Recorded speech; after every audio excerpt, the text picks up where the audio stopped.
नमस्कार दोस्तों, मेरे चैनल पर आपका बहुत बहुत स्वागत है। दोस्तों आज मैं बात करूंगी भारत के इतिहास की एक ऐसी रानी की, एक ऐसी महान रानी की जिसने अंग्रेजों के दांत खट्टे कर दिए। आज मैं बात करूंगी महारानी लक्ष्मीबाई की दोस्तों, झांसी की रानी। दोस्तों कहते हैं कि झांसी के किले पर अंग्रेजों की गिद्ध की दृष्टि हमेशा लगी रहती थी, क्योंकि रानी लक्ष्मीबाई कभी भी उनसे हार नहीं मानती थी, ना ही उनकी किसी बात में वो समर्थन करती थी, ना ही उन्होंने उनकी अधीनता स्वीकार की थी, जैसे बहुत राजाओं ने कर ली थी हिंदुस्तान में। उनकी गिद्ध दृष्टि हमेशा रानी पर लगी रहती थी। वहाँ रानी के पास महल के एक बाग होता था, फूल बाग कहते हैं उसे, कोई उसे कई नामों से उस बाग को पुकारा जाता है, बगीचा टाइप। रानी उसी में जाकर दोस्तों, उसको आनंद राव का बगीचा भी कहते हैं बहुत लोग, वहाँ उसी बाग में जाकर रानी अपनी रणनीति बनाया करती थी। और अंग्रेजों को लगता था कि रानी तो यहाँ फूल पत्तों को देखने और सैर करने आती है, आराम करने आती है, लेकिन वहाँ वो अपनी जितनी भी उसकी टीम थी, दुर्गा टीम, जो महिलाओं की टीम थी, उसको प्रशिक्षण दिया करती थी और वहीं पर जाकर पूरी राजनीति बनाया करते थे, वो कहाँ हमला करना है और क्या करना है। और एक और उनका खास था दोस्तों, जो फूल और पत्तियां होती थी उनसे वो कोड भेजा करते थे, कोड वर्ड में बात होती थी। अगर किसी को कोई लाल गुलाब भेजा जाता था तो उसका मतलब होता था कि आज गुप्त मीटिंग होगी। किसी को पत्ती भेजी जाती थी तो उसका होता था आज हमला होगा। मतलब ऐसे बहुत सारे कोड थे उनके जो फूल पत्तियों पर आधारित थे। वहीं पास में उनकी एक तोप होती थी, जो उनकी बिजली कड़क तोप थी, वो हमेशा तैनात रहती थी, उसे गोस खान चलाते थे।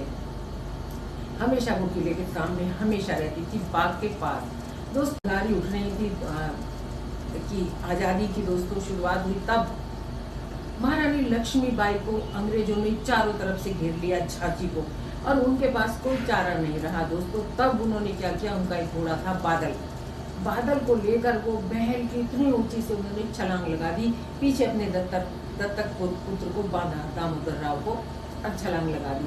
कहते हैं उसी में उनका घोड़ा घायल हुआ और वहीं वो वीर गति को प्राप्त हुआ। और ये भी कहा जाता है अगर वो घोड़ा ना होता तो रानी की मृत्यु भी नहीं होती।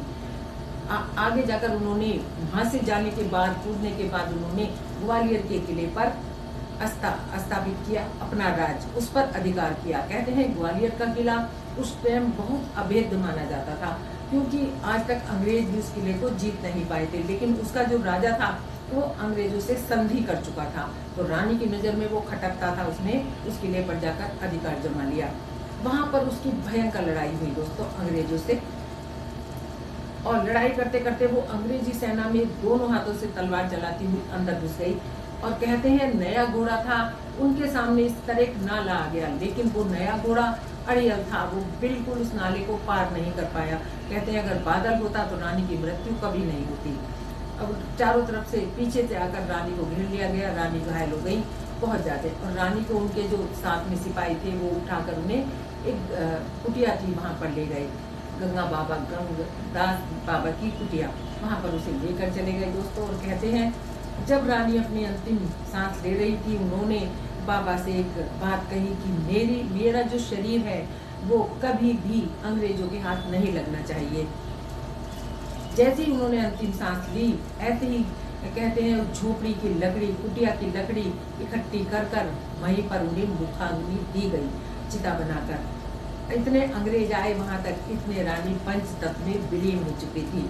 तो ये थी महारानी लक्ष्मीबाई की गाथा, जो अंग्रेजों के सामने कभी नहीं हारी, उन्होंने कभी घुटने नहीं टेके। एक अंग्रेज जो उस टाइम जनरल थे, उन्होंने लिखा है दोस्तों कि इस लड़ाई में, इस चिंगारी में, आज़ादी की, भारत की आज़ादी की लड़ाई में एक ही ऐसा नाम है महारानी लक्ष्मीबाई, जो एक मर्द की तरह लड़ी। मिलती हूँ दोस्तों फिर ऐसी छोटी सी वीडियो।